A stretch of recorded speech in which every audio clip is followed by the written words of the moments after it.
Hello mga kamarites, saglit muna tayo dito sa shrine bago tayo pupunta ng park.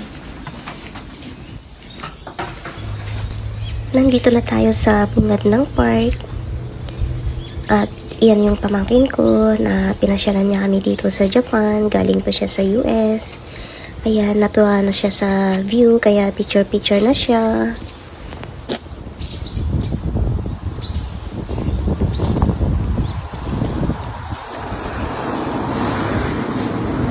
May mga naki-fishing din dito. Mga bata, dadaan muna si Ray ng Inday.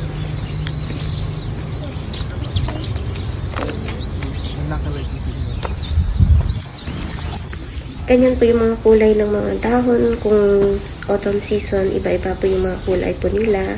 Kaya yung gustong mamasyal ng Japan for autumn, nandito na kayo dapat ng first week or second week of November. Yan. Punta tayo sa kabila ulit. Ayan, nandito na po tayo. Ayan, ang ganda ng kulay, di ba?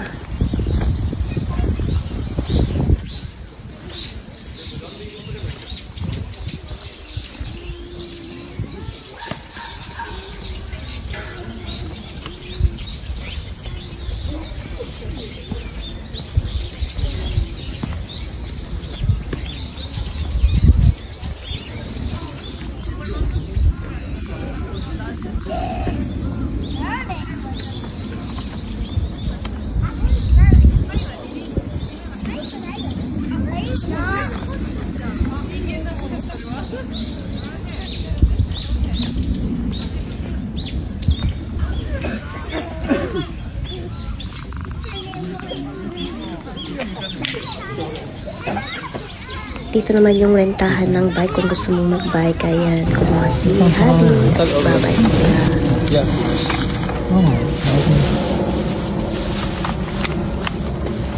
Wala pong laman yung bitbit ng pamangkin ko. Tumitingin lang kami ng basurahan kung saan pwedeng itapon.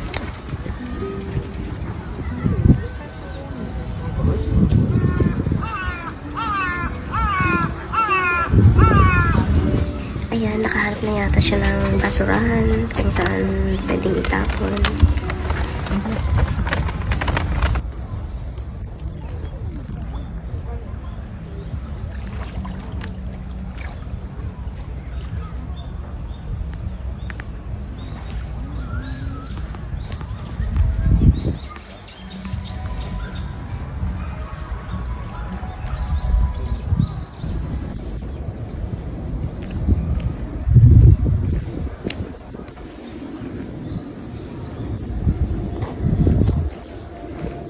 See you on my next video. Bye-bye!